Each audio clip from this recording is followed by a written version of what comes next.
Hello YouTube.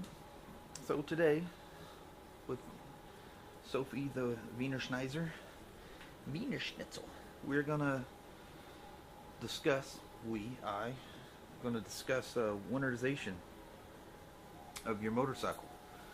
I know that's a common thing that's probably on everybody's minds if you haven't already done something. Uh, Number one, you wanna, if at all possible, because I'm big about not running your motorcycle just standing still. If you fire up that bike, you need to take it for a ride. If you have no other choice, go ahead and you can do it, but run it, get it hot. It's going to be really hard if you have a Harley because the transmission doesn't get hot. So if at all possible, take the bike for a ride. Take it for a ride, bring it back, change your oil. I guess you really don't need to change the transmission oil in a Harley, but I do. So that's up to you because it's separate. But get the engine oil hot, change the oil and filter. You don't want it sitting over the winter with all the acids that's built up from the combustion of the engine running. So my glasses here somewhere. I'll just set them right there. But yeah, it builds up a lot of acids in the oil.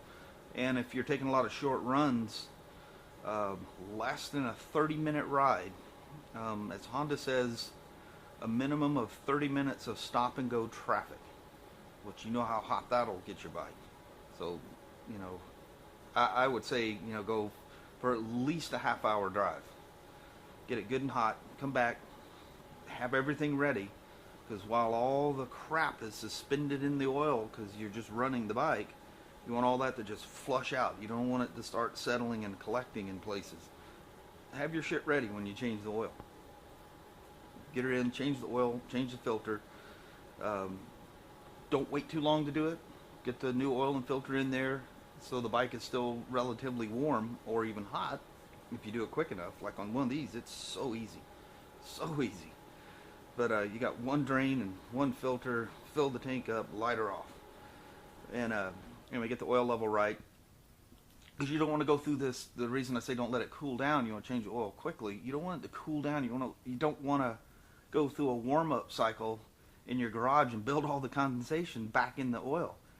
I don't know if you guys know this, but just as much condensation is building inside the engine as what you see coming out the exhaust, except for it lingers in the engine much longer. How it escapes the engine is time, heat and time, and it comes out the crankcase breather. And two things, almost all modern motorcycles rebreathe the crankcase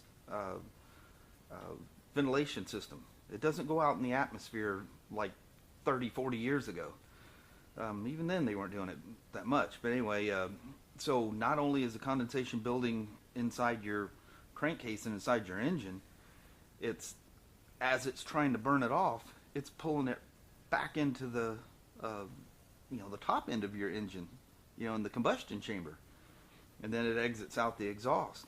It's very important that you get these things hot. So change the oil when it's hot, change it quickly, fire it up. It's not going to go through this heat up cycle. It's not going to build a bunch of condensation. Let it warm, get it up to full temperature again with new oil, shut her down. From there, you want to fill the gas tank. If you've, like I do with these, I got a few miles to go to get home. You want the tank as full as possible. You don't want it so full that it's going to piss out the overflow.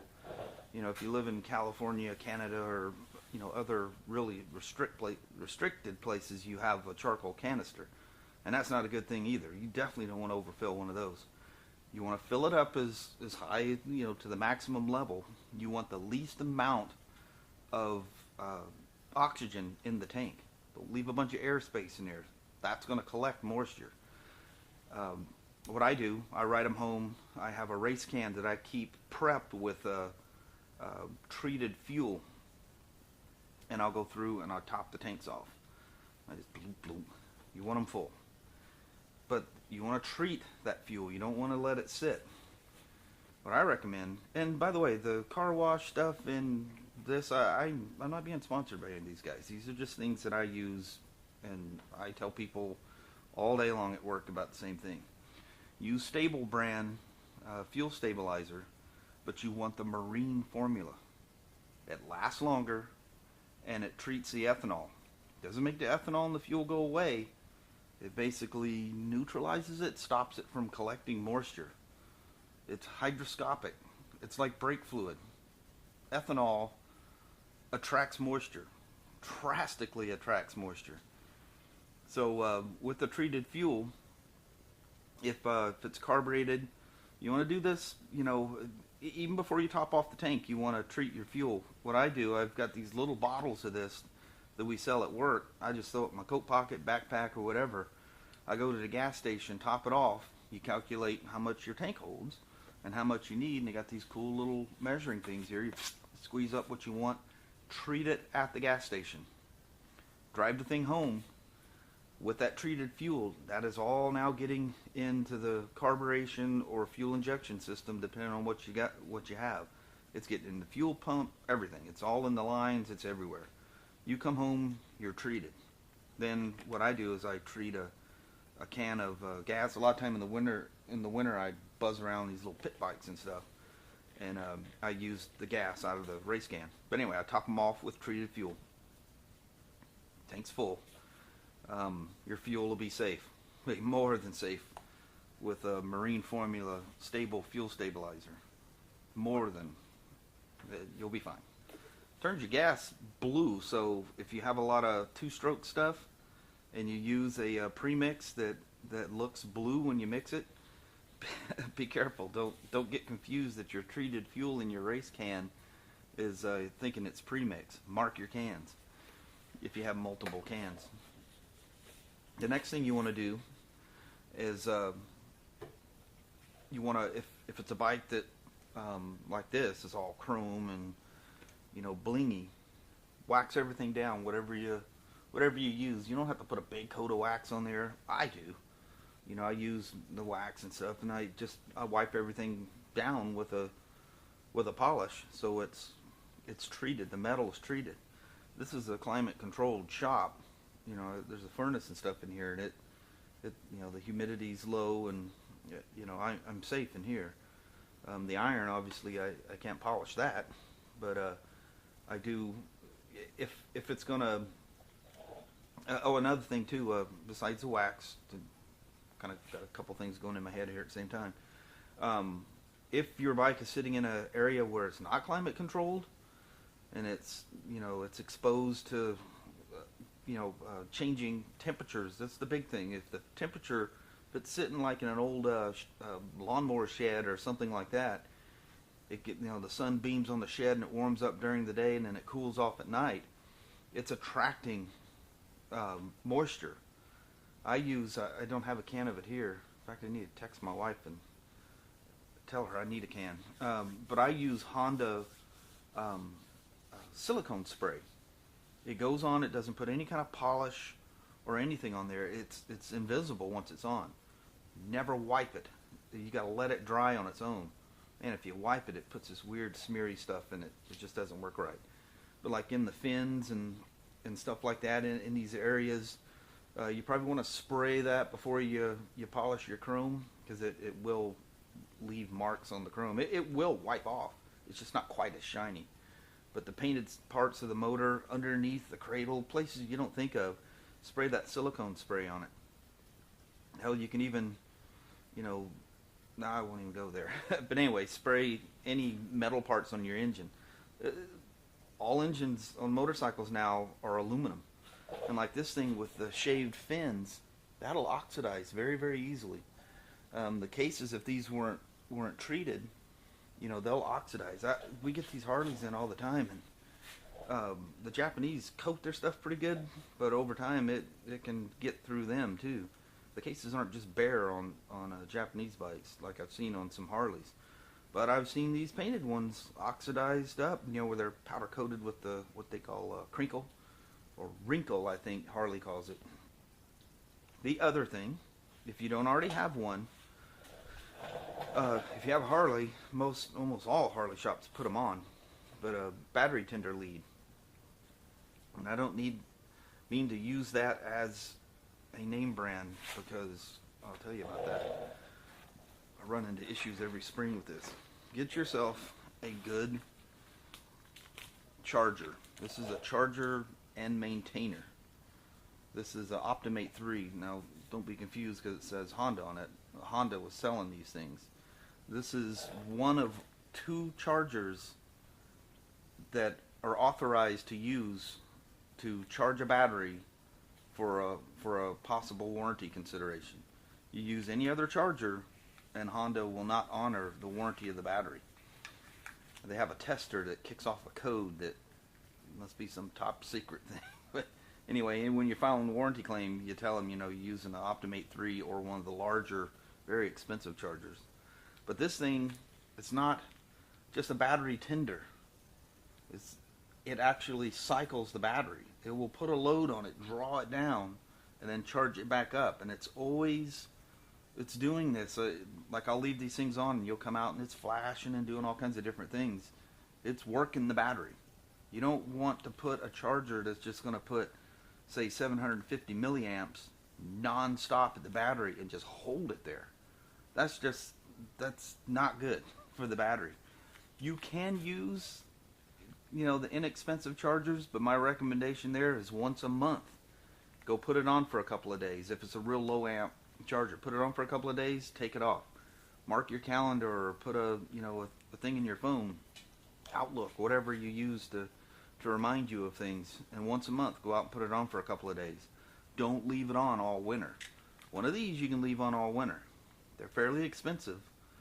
It's the Optimate 3, but it's constantly playing around with the battery and testing it. If something goes wrong, I'll get a light telling me, hey, there's something wrong. And I'll like, oh shit, you know, and I come out and check it. But they're very easy. They just plug in. I don't have to dig in and get to the battery. They just simply plug in to the port, plug it into the wall, and with one of these, you can leave them on year round. Now, I use Battery Tender as a name brand. They do make higher end chargers that do, you know, cycle the battery.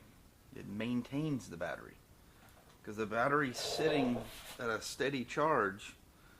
I get people every year. Well, I bought one of those little, you know, the Yuasa or battery tender things. They're 750, 800 milliamps. I've had it on all winter. My battery can't be dead. Yeah, it can be dead because it wasn't maintaining the battery. It was just keeping a slow, steady trickle, and it held it at one spot. That battery likes to be cycled. Get a good charger is my biggest advice. Spend the money, buy a good charger. These Optimate things, you can get them. I think Yamaha sells them, or they sell them just outright. They're a Swedish company or something. I may be wrong with that, but anyway, very, very good chargers, and it's a maintainer and tester, not just the charger. But make sure your tires are aired up. Don't let them sit deflated, or they'll flat spot your tires. And on that note, if you have the means, the rack I was using to wash the iron, lift the bike up off the ground. When I find that thing on sale again, I'm buying another one. And when you see me walking through here, if I'm videoing out here, you're going to see a 72 and an iron sitting in the air. Because it's actually not good for the tires to sit on the ground. It's a nitpicky thing. You're going to be fine. As long as they're inflated correctly, you're going to be fine. So the fuel treatment, that's probably the thing you want to do first. And carry one of those little bottles. They seal off fine. They're not, you know, you can shake them. They don't build pressure or anything weird like that. But you know, when it gets real iffy, I treat the fuel every time I fill up, because I don't know when I take it home that'll be the last time I'm going to ride it for a while. So better safe than sorry. But get yourself a can and treat it with fuel. And once you're going to park her for a bit, top the tank off, safely top it off. Wash. I would wash it too, like I just washed the iron. Wash them, make sure they're clean. Wax what you wax. Spray treat with some kind of a treatment on the engine. I highly recommend Honda Silicone spray, because it leaves no residue behind. It just puts a coating on there that's like invisible. Sprays on a nice mist. So it's almost like fogging your bike. If you do live in extreme humid areas, I would recommend fogging the engine. Pull your spark plugs out and you can shoot some fogging oil down in there, or you can actually squirt a little oil in there, cycle the engine, turn it over without the spark plugs in it, and get the oil in the engine, coat the cylinders down. I don't live in a, like I say, this is a controlled garage, so I don't worry about that either. But that's another important thing. If some people live in some pretty extreme places, we refer to it as fogging the engine. If it's fuel injected, and you have catalyst in the exhaust, only use motor oil. Some fogging oil, Stable brand fogging oil, the same people that make the fuel treatment, their fogging oil is O2 sensor and catalyst safe. So make sure of that. Most bikes have catalyst and O2 sensors. You don't want to be messing around with that. You want to buy an O2 sensor. And so that's it. Tire pressures. Keep the battery charged. If you, like I say, if you use one of them little trickle chargers, put it on for a couple of days, once a month, and don't leave it on there. I think it holds them at too steady of a charge, and the battery they just die. I have no idea what it's doing to them, but we got these Honda testers that we test them with, and shows good charge, but no health. The battery's showing fully charged, but it won't take any load whatsoever. The health is 5% or something. It's a goner. So that's it. Not much to it. Really, not much to it. It's very easy to do. Doesn't take very long. Don't leave old oil in your engine. Good Lord. That oil's been cycled, and there's acids, and if you're taking short trips, it's got moisture inside there. It's horrible. But don't leave that in. Don't leave your tank empty. Keep the fuel treated, and you don't have to worry about that gas when you go to fire up either. You don't end up with a rusty tank. Carbureted motorcycles, after you've run it and you bring it in, I highly recommend draining. You got the fuel stabilizer in there, you're pretty much safe. But I drain the carburetors like the old. Well, of course, I ride that in the winter, but drain the carburetors. It's just going to leave a coating of that treatment in there, but drain them. I can't think of anything else. That's it. Not much to it. How long did I make that? Wow, 24 minutes. Holy crap. So, anyway, if you guys have any questions, leave me a comment below. You'll be Google Plussing me now. The new world order of Google. But anyway, yeah, if you have any questions, if I missed something or didn't cover it, look down below. If I blatantly miss something and I think about it, I'll put it in the description there. But otherwise, ask away. Ask. You won't believe the emails I get all day long, and the customers I talk to all day long. So you're not going to make it any worse. Ask away. So thanks for watching. Thanks for coming by. If you're stumbling across this for the first time, hit the little red button that says subscribe on it. I'm sure I'll be coming up with some crazy shit, crazy rides. Maybe I'll do some winter rides, and well, I know I will, but anyway, more fun stuff to come. The crazy days of my motovlogging. So thank you. Have a wonderful day. I'm gonna go 25 minutes. I'll see you guys. Bye.